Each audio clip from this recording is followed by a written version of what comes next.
Impact Family, impacting the world through healthy family.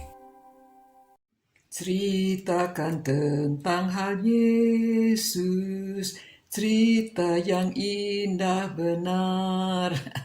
Aduh saudara-saudara, hari ini C ya, jadi ceritakan tentang hal Yesus, cerita yang indah benar.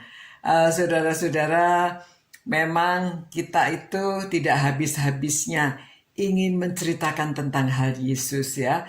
Seperti pada waktu kelahiran Tuhan Yesus, pada waktu gembala-gembala itu mendengar berita dari malaikat-malaikat dan mereka gembira sekali, mereka mau melihat Yesus. Dan setelah mereka melihat Yesus, mereka juga ingin memberitahu kepada semua orang apa yang mereka alami, apa yang mereka lihat. Dia mengatakan gini ya, dan ketika mereka melihatnya, mereka memberitahukan apa yang telah dikatakan kepada mereka tentang anak itu.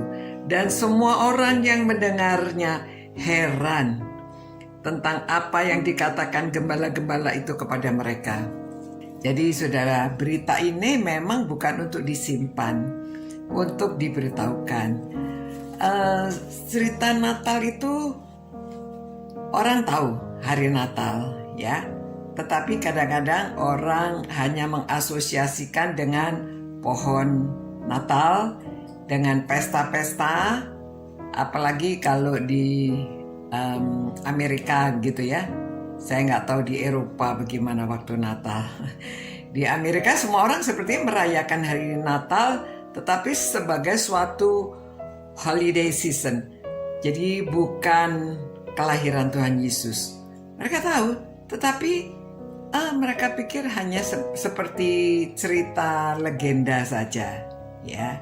Dan kita yang tahu sesungguhnya, kita ceritakan ini setiap hari Natal. Kebiasaannya kami membacakan Lukas 2 ya. Kami duduk bersama-sama baca Lukas 2, baru membuka kado. Nah, jadi cerita ini perlu disampaikan, perlu diceritakan. Kadang-kadang kita menceritakannya kepada anak, cucu ya. Semuanya harus cerita, harus tahu cerita tentang hal Yesus, tentang kelahiran Yesus, mengapa Yesus lahir di dunia ini. Nah, itu yang perlu kita jelaskan ya, bukan hanya riwayat ceritanya saja. Nah, kemudian saudara, kita perlu dengan berbagai cara ya. Cara. Jadi kita menceritakan dengan berbagai cara.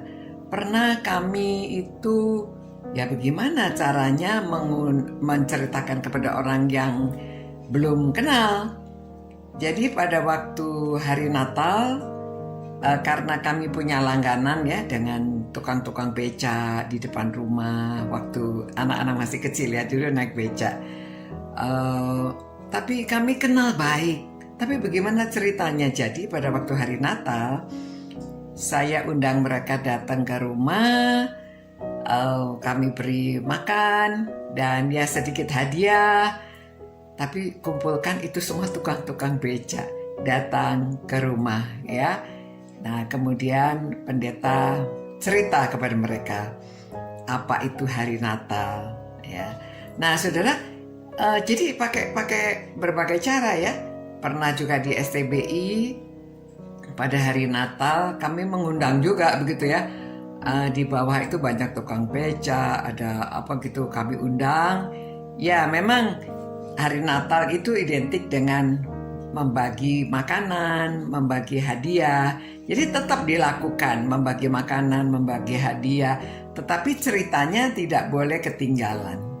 Harus diceritakan tentang Allah mengasihi dunia ini sehingga memberikan anaknya. Jadi dengan menjadi manusia, lahir sebagai manusia. Nah, itu yang perlu kita ceritakan ya. Untuk apa? Untuk menebus dosa kita, supaya siapa yang percaya beroleh hidup yang kekal. Saudara-saudara, cobalah dengan ceritakan dengan berbagai cara, ya. Catat. Catat dengan berbagai cara. Jadi ceritanya bukan asal ketemu orang diceritain gitu ya. Ya, dengan berbagai cara supaya nama Tuhan dimuliakan, orang tahu tentang jalan keselamatan. Begitu ya. Mari kita ingat C hari ini ya, untuk menceritakan dan dengan berbagai cara supaya orang bisa mendengar. Terima kasih Tuhan. Hari ini kami belajar bahwa kami harus menceritakan tentang hal Yesus kepada semua orang, supaya karena Engkau mengasihi semua orang, kami harus memberitahu bahwa kepada semua orang akan kasih-Mu yang begitu besar. Terima kasih Tuhan. Berkatilah keluarga-keluarga ini yang merenungkan firman-Mu, supaya mereka akan menjalankan, menceritakan. Demi nama Yesus kami berdoa. Amin. Amin. Selamat malam. Sampai berjumpa pula saudara-saudara. Ciao. Impact Family, impacting the world through healthy family.